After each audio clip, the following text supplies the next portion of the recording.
질문 3. 진정한 믿음은 하나만 있다고 어떻게 말할 수 있는가? 답변입니다.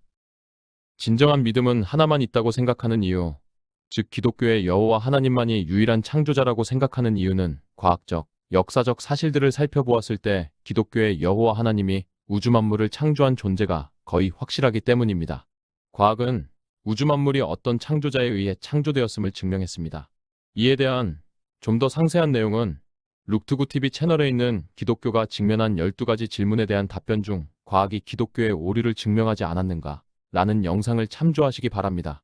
지금부터는 창조자가 있다는 전제하에 왜 그 창조자가 여호와 하나님일 수밖에 없는지 설명해 보겠습니다.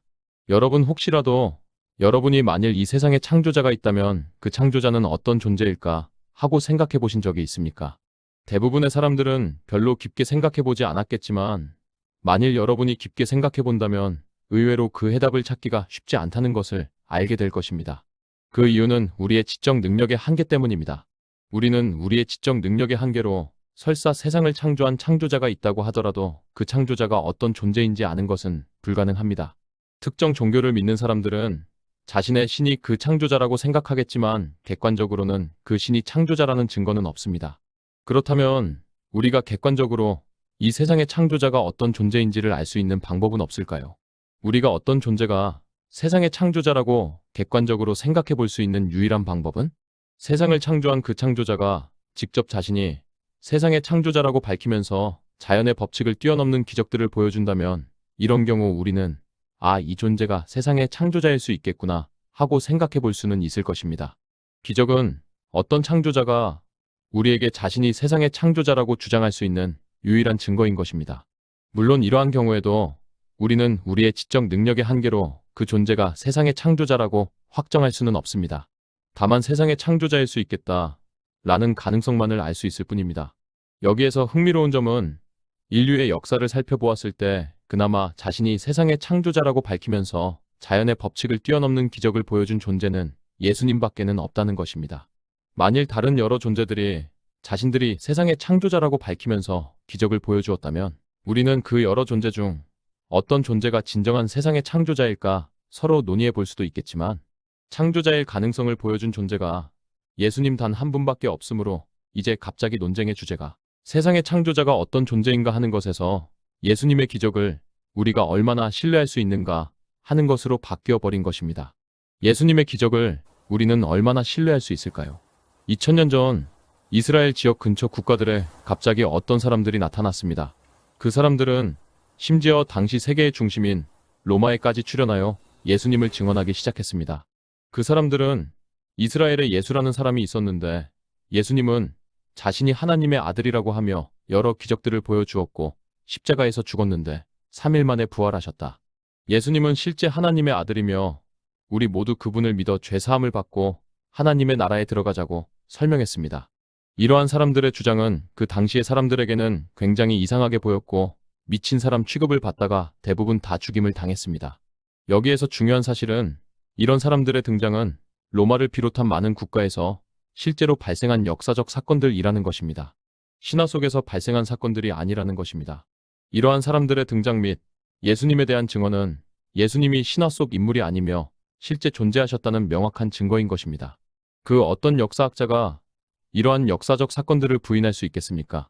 로마에서는 그 사람들의 증언을 바탕으로 기독교가 부흥하기 시작하였고 후에 기독교는 로마에서 정식으로 인정을 받았습니다. 많은 사람들은 예수님은 서로 사랑하라와 같은 좋은 말씀을 하신 사상가였는데 후대의 그 제자들이 예수님을 신격화하였다 라고 주장하고 있습니다. 그런데 이러한 주장은 너무나 상황을 모르는 비논리적인 주장입니다. 예수님의 제자들은 철저한 유대교인들이었고 자신들만이 하나님으로부터 선택받았다는 선민의식으로 가득했던 사람들입니다. 그들에게 메시아는 당시 로마로부터 이스라엘을 구원해 줄 존재였습니다. 그들은 예수님이 행한 많은 기적들을 보고 이런 기적을 일으킬 수 있는 존재라면 그들을 로마로부터 구원해 줄 것이라고 생각하고 예수님을 따랐던 것입니다. 기독교의 교리는 예수님이 우리의 모든 죄를 대신 치루었고 그 결과로 우리가 구원을 받아 하나님의 나라에 들어갈 수 있다고 믿는 것입니다. 그런데 이러한 교리는 당시 유대교에는 존재하지 않는 개념으로 사실은 기독교를 제외한 그 어떤 종교에서도 비슷한 내용을 찾아볼 수 없는 유일무이한 교리입니다. 기독교를 제외한 다른 모든 종교들은 각자 자신이 수행한 결과에 따라 천국에 들어간다고 생각하고 있지. 어떤 존재가 자신의 죄를 대신 치루어서 자신이 천국에 들어간다고 생각하지 않습니다. 만일 예수님이 훌륭한 사상가였고 제자들이 예수님을 신격화했다면 예수님의 제자들이 이러한 기독교의 교리를 스스로 창시해냈다는 것입니다.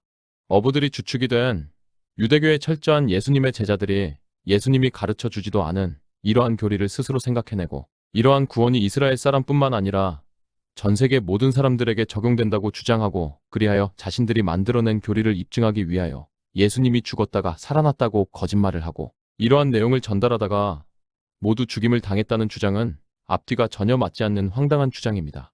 기독교의 교리는 당연히 예수님이 제자들에게 알려준 것입니다. 예수님은 이러한 교리를 이루기 위하여 자신이 죽을 수밖에 없고 그리고 부활할 것이라고 말씀하셨습니다. 예수님은 처음부터 자신을 세상의 창조자인 여호와 하나님이 보낸 그분의 아들이라고 말씀하셨지 후대에 그 제자들이 신격화한 것이 아닙니다. 예수님이 일으킨 기적들을 믿지 못할 수는 있으나 제자들이 후대에 예수님을 신격화했다는 주장은 당시 상황을 전혀 이해하지 못하는 황당한 주장일 뿐입니다. 그런데 예수님이 제자들에게 사람들을 구원하기 위하여 본인이 죽고 다시 부활할 것이라고 설명했어도 당시 그 제자들은 예수님의 말씀을 전혀 이해하지 못했을 것입니다. 메시아는 로마로부터 자신들을 구원해 주어야 할 존재인데 왜 메시아가 죽어야 하며 그리고 도대체 사람이 죽었다가 다시 살아난다고 하는 말 자체를 도저히 믿을 수도 이해할 수도 없었던 것입니다. 제자들은 예수님께서 왜 이런 이상한 말씀을 하시나 하면서 그저 흘려들었던 것입니다. 만일 부활을 목격하지 않았다면 예수님이 가르쳐준 교리를 전혀 이해하지 못했을 것입니다. 예수님이 십자가 위에서 죽은 후 뿔뿔이 흩어져 있던 예수님의 제자들이 예수님의 부활을 목격했습니다. 그때 그동안 예수님이 하셨던 이해할 수 없었던 모든 말씀들의 퍼즐들이 한꺼번에 다 맞추어진 것입니다. 그들은 마침내 이해한 것입니다. 창조자가 죽고 부활함으로써 자신들의 모든 죄가 사해지는 그 원리를 이해하게 되었고 자신의 살이 찢겨나가고 끔찍한 고통 속에 있어도 내가 창조한 내 사랑하는 자녀들 모든 인류를 반드시 구해내야만 한다는 그 창조자의 깊은 사랑을 이해하게 된 것입니다.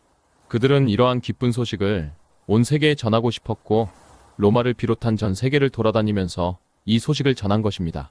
어떤 사람들은 예수님이 기적을 일으킨 내용이 조작되었다고 말하고 있습니다. 만일 예수님이 일으킨 기적이 조작이 가능한 것이라면 많은 다른 종교에서도 이러한 내용을 조작했을 것입니다.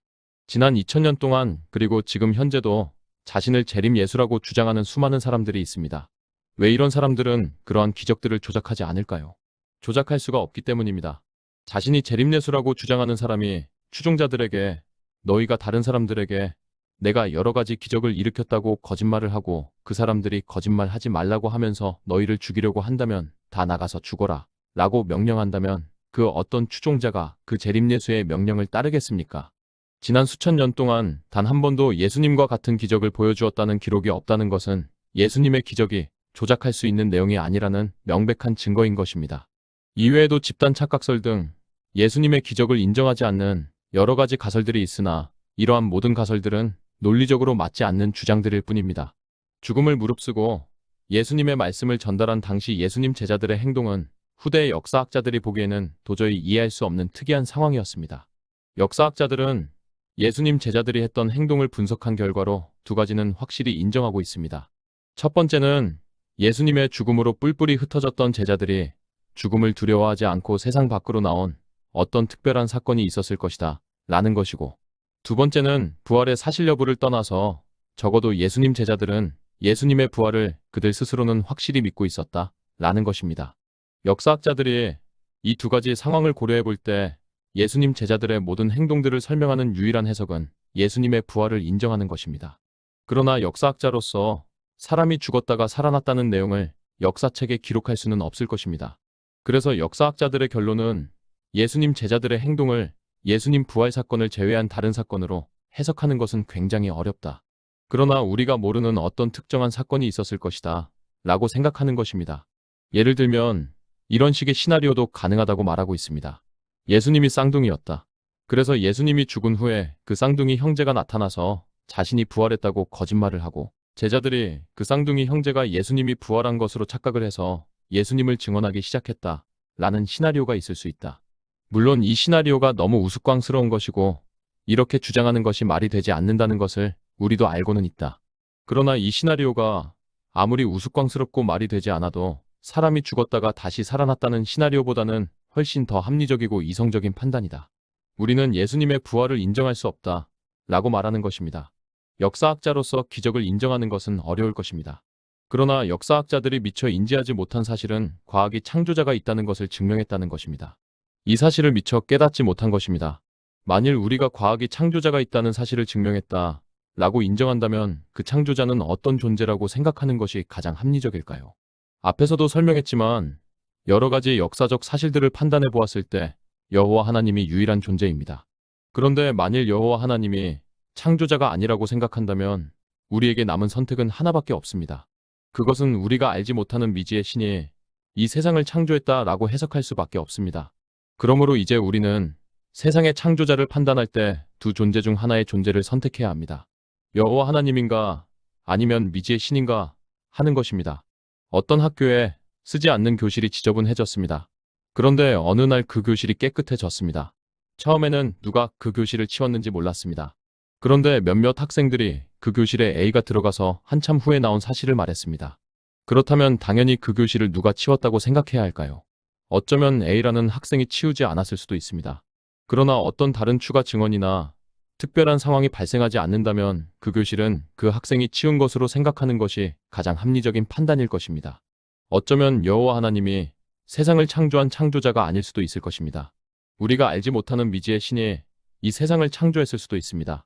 그러나 현재까지 우리가 알고 있는 과학적 역사적 사실들을 살펴보았을 때 여호와 하나님만이 세상의 창조자라고 판단할 수 있는 증거들을 내놓았으므로 이제 어떤 특별한 상황이나 사건이 발생하지 않는다면, 즉 갑자기 어떤 존재가 자신이 세상의 창조자라고 말하면서 기적을 보여주는 상황이나 사건이 발생하지 않는다면 우리는 여호와 하나님을 세상의 창조자라고 판단할 수밖에 없는 것입니다.